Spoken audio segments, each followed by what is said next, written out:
నమస్తే friends, welcome to the ideal living family. నేను మీ ఎలుగు సురేష్ కుమార్. ఈరోజు ప్రపంచాన్ని పీడిస్తున్నటువంటి అతి సాధారణమైనటువంటి ప్రతి ఇంట్లో ఉన్నటువంటి సమస్య డయాబెటీస్ అన్నమాట. ఇదే కాదు, డయాబెటీస్, గ్యాస్ట్రిక్, థైరాయిడ్, బీపీ ఇవి చాలా అతి సాధారణమైపోయినాయి. ప్రపంచంలో ప్రతి ఇంట్లోనూ ఇవి పరిచయం అవుతున్నాయి. ముఖ్యంగా మనం డయాబెటీస్కి, షుగర్ వ్యాధికి సంబంధించినటువంటి విషయాలు ఈరోజు చర్చించుకుందాం. ఎందుకు షుగర్ వ్యాధి ప్రమాదంగా తయారైంది? ఎందుకు అది ప్రాణాంతకంగా తయారవుతోంది అంటే ముఖ్యంగా మనం 3 విషయాలు గమనించాలి.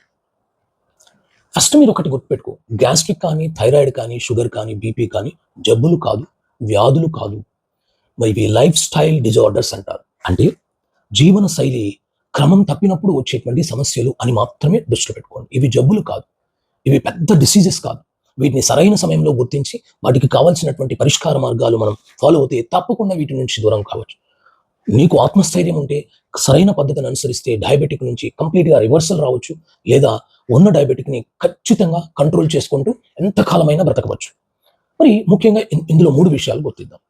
షుగర్ వ్యాధి ఎందుకు వస్తుంది? డయాబెటీస్ అనేటువంటి సమస్య మనకు ఎందుకు వస్తుందంటే ముఖ్యంగా 3 అన్నమాట. ఒకటి, తల్లిదండ్రుల నుంచి జన్యుపరంగా వంశపారంపర్యంగా వచ్చేటువంటిది ఒకటి. రెండవది, మనం తీసుకునేటువంటి ఆహారంలో ఎక్కువ కార్బోహైడ్రేట్స్ ఉండడం ఒకటి.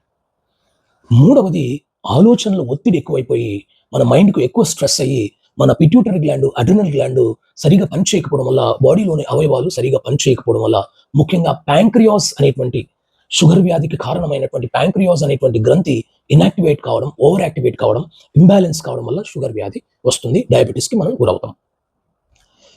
ఫస్ట్ మీ మైండ్లో నుంచి ఇవి జబ్బులు, ఇవి వ్యాధులు అనేటువంటిది పక్కన పెట్టేస్తే డాక్టర్ని సంప్రదించేటువంటి అవకాశం చాలా తక్కువగా ఉంటుంది. ఇది తెలియక వాటికి భయపడుతూ, వాటికి ఆందోళన గురి అయిపోతూ మనం అదేదో పెద్ద జబ్బులని, ప్రాణాంతకమని, ప్రాణం తీసేస్తాయి అనేటువంటి భయోందోళనతో డాక్టర్ని సంప్రదిస్తుంటాం. వాళ్ళు మరి కొంతమంది లక్షల కోట్లు సంపాదించేస్తున్నారు. చాలా మంది మరి 1కి 2 ఎక్కడైనా ఒక డాక్టరు కంప్లీట్గా డయాబెటీస్ని రివర్సల్ చేసేసారా, డయాబెటీస్ని కంప్లీట్గా లేకుండా చేశారా? ఒక్కసారి ఆలోచించండి. మోతాదు పెంచుకుంటూ వెళ్తున్నారే తప్ప కంప్లీట్గా నయం చేయడం లేదు. కానీ నయం చేసుకునేది నీ చేతిలోనే ఉంది, నీ మైండ్లోనే ఉంది, మన ఇంట్లోనే ఉందన్నమాట. అది మనం తీసుకునే ఆహారం, మన ఆలోచనలు మార్చుకోవాలి, మన జీవన శైలిని మార్చుకోవాలి. మనం తీసుకునే ఆహారంలో గుర్తుపెట్టుకోండి, ఖచ్చితంగా మనం తీసుకునే ఆహారంలో ఎక్కువగా కార్బోహైడ్రేట్స్ ఉండకూడదు. కార్బోహైడ్రేట్స్ ఎక్కువ తీసుకోవడం వల్ల మరి ప్యాంక్రియాస్ గ్లాండ్ ఆల్రెడీ ఇంబ్యాలెన్స్ అయి ఉంటుంది కాబట్టి అది ఎక్కువగా ఇన్సులిన్ని ఉత్పత్తి చేసి మరి గ్లూకోజ్ లెవెల్స్ని పెంచి మనకు ఇబ్బందిని కల్పిస్తుంది. తక్కువ కార్బోహైడ్రేట్స్ ఉండి ఎక్కువ ప్రోటీన్లు ఉన్నటువంటి ఆహారాన్ని తీసుకోవాల్సి ఉంటుంది. ముఖ్యంగా 5 వైట్స్ని మరి మనం కానీ నిరోధించగలిగితే, తక్కువ చేయగలిగితే చాలా జబ్బుల నుంచి మనం దూరం కావచ్చు. మరి ముఖ్యంగా మనం చెప్పుకున్న ఈ 5 సమస్యల నుంచి దూరం కావచ్చు. ఒకటి, white rice, salt, sugar, baking soda, maida. 5 whites అంటారు. బియ్యము, చక్కెర, ఉప్పు, సోడా పొడి, మైదా. ఈ 5 విషంగా భావించండి. ఈ 5ంటిని విషంగా భావించి ఎంత మోతాదులో తీసుకుంటే అంతే మోతాదులో తీసుకుని వీలైనంత వరకు వీటిని కానీ మనం అవాయిడ్ చేయగలిగితే డయాబెటీస్ని 99% కంట్రోల్ చేయవచ్చు. దాంతోపాటు ముఖ్యంగా మైండ్ స్ట్రెస్ని మనం ఖచ్చితంగా బ్యాలెన్స్డ్గా, అంటే మైండ్ స్ట్రెస్ లేకుండా బ్యాలెన్స్డ్గా ఉండగలిగితే మ్యాక్సిమం డయాబెటీస్ని కంట్రోల్ చేయవచ్చు. దీంతో పాటు మనం చేయాల్సిన అలవాట్లు ఏంటి? ఖచ్చితంగా 30 minutes to 45 minutes walking, jogging కానీ, రన్నింగ్ కానీ మన బాడీ సహకరించిన విధంగా తప్పకుండా చేయండి. వీలైతే మినిమం 6,000 నుంచి 10,000 అడుగులు వాకింగ్, మరి ప్లెజెంట్గా మంచి వాతావరణంలో, ప్రకృతి బాగా ఉన్న వాతావరణంలో వీలైతే వాకింగ్ చేయండి. ఎంతో ప్లెజెంట్గా మన ప్యాంక్రియాస్ గ్లాండ్ ఖచ్చితంగా మరి బ్యాలెన్స్డ్గా తయారై ఇన్సులిన్ మరి కంట్రోల్లోకి వచ్చేస్తుంది. తద్వారా షుగర్ వ్యాధి కంట్రోల్లో ఉంటుంది. అంటే రెగ్యులర్ వాకింగ్ ఉండాలి. కొన్ని ఆసనాలు ఉన్నాయి, ఆ ఆసనాలకు నేను ప్రత్యేకమైన వీడియో తప్పకుండా చేస్తాను. నాకు 4 సంవత్సరాల నుంచి ఈ డయాబెటీస్ ఉంది. మరి నేను ఒక్క మెడిసిన్ వాడకుండా దాన్ని కంట్రోల్ చేసుకుంటూ మరి వాటిని ఖచ్చితంగా కంట్రోల్లోనే ఉంచుకుంటున్నా. అది జబ్బు అని భయపడలేదు.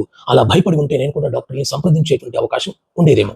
కాబట్టి మనకు ఉండేటువంటి ఆత్మస్థైర్యంతో, మన జీవన శైలితో మరి వాటిని నియంత్రించుకోగలగాలి. నేను అదే చేశాను, మీకు అదే చెప్తున్నా.